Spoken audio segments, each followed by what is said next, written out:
Hello, Internet. It is I, the Malik Aaron, and welcome back to my fall 2019 box office predictions. So, after months of hype, anticipation, controversy, discussions, etc., we're finally talking about it. We're finally talking about Joker. We're going to go over its pros and cons. So, let's get to it. Pro number one, this movie has no competition at all. It is the only movie coming out this weekend.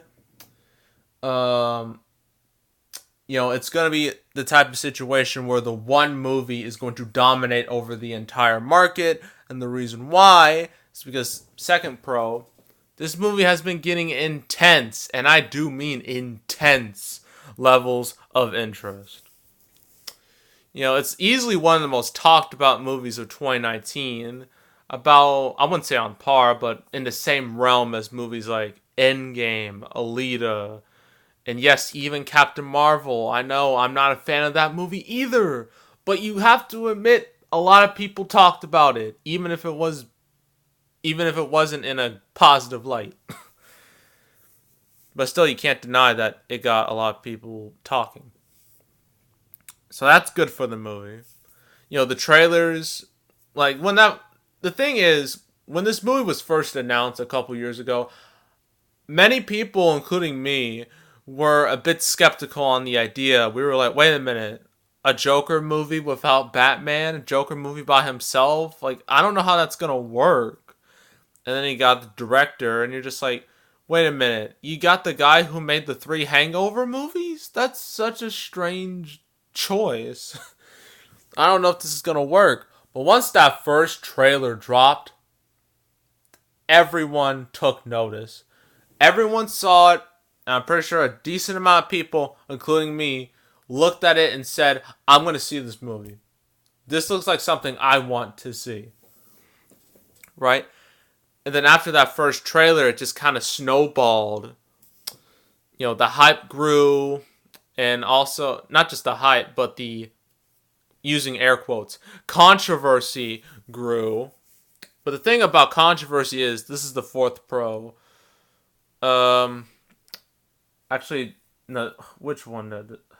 I've lost count. All right, the next pro is controversy can create cash if it's the right type of controversy, because sometimes controversy can absolutely kill a movie before it even comes out. And actually, let's look at the controversy right here, which is where Joker is now, because the media are filled with a bunch of idiots.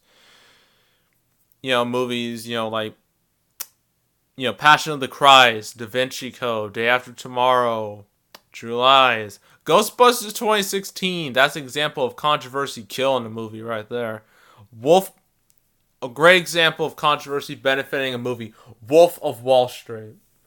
All right, that movie had a 3-hour runtime. It was about, corrupt, you know, drug abuser, people who abuse drugs, like Wall Street bankers. It was had very graphic sex scenes, straight up pornography type sex scenes, and despite all of that, it made a decent chunk of change.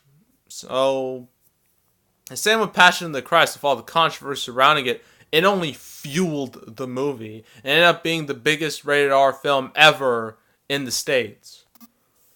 So those are two pretty good examples of controversy benefiting a movie. And the controversy surrounding this movie is honestly so stupid. Because you probably, read at least one of these articles saying how this movie is dangerous, this movie is irresponsible, this movie is going to cause a mass shooting, this movie is going to cause something. Theaters have been on high alert, they think something could go wrong. It's so stupid. It really is, because, look at a movie like, let's just say, American Psycho from 2000. That movie was all about a serial killer, and that's what Joker is. He's a serial killer. Everyone already knows that. And if nothing happened when American Psycho came out, there's a high chance nothing's going to happen when Joker comes out, because A lot of people know this is just a movie. This is not real life. Okay? And all the people who are writing those articles, even people who are, this kind of makes me sick, but people are kind of hoping for like a mass shooting just to be like, ha, we told you we were right. You people are sick in the head, and I have zero respect for you. All right? Len, yeah, I just have no respect for you. You're pretty much dead to me. People who actually think that you're it's disgusting. Yeah, I'm just letting everyone know that.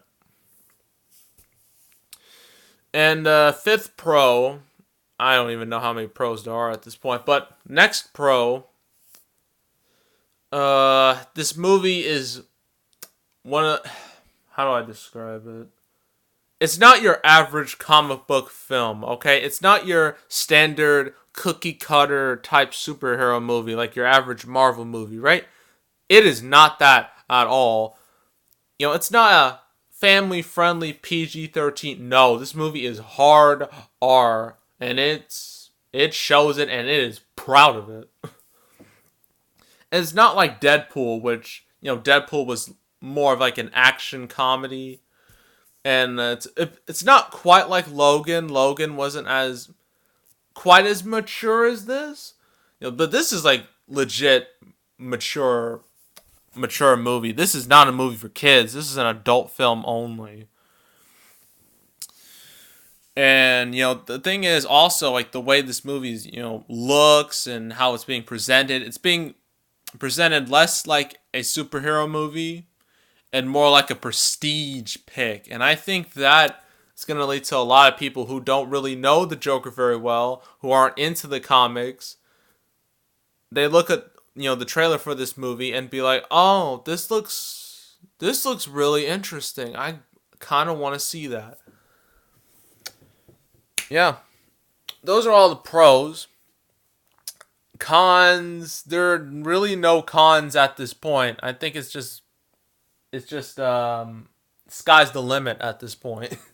If I were to say one con, if I were to do this video like months ago, I would have said like, well, Shazam didn't do all that great despite having great reviews and great everything. But that's not even, those two movies are like not even on the same level. Those two movies, they don't even have the same demographic. They're like a completely separate bubbles. So that's not even worth mentioning. So yeah, Joker. How do I think it's gonna do opening weekend? My prediction for opening weekend, 90 million plus. I think this movie will easily beat Venom's record because Venom, which came out last year, set the October record with about 80 million. I think Joker is going to, go right past that because I think the hype for Joker is a bit more, I guess, a bit more positive than Venom's. And, it has more general audience attention than Venom. And overall, I'm going to say it's going to end its run at around 250 to 300, somewhere in that range, which I think would be fantastic for a movie that only costs like, what, $55 million? That'd be great. And worldwide, probably 600, which again would be fantastic for a movie that's so modest with its budget. So yeah, that's Joker, everybody. So the next movie I'm going to be doing is the Addams Family reboot, I guess. I'm going to call it the animated reboot of Addams Family. And then I have to do Gemini Man and Jexy and the rest of October, which really isn't all that exciting. So yeah, that is all. Make sure to subscribe. Like this video, leave a comment. I still have to do my September recap for the box office. You still have to do that. Then I have to, as I already stated, I have to, do predictions for the rest of these movies that are in wide release. Yeah, and that's pretty much it. So thanks for watching, and I am out.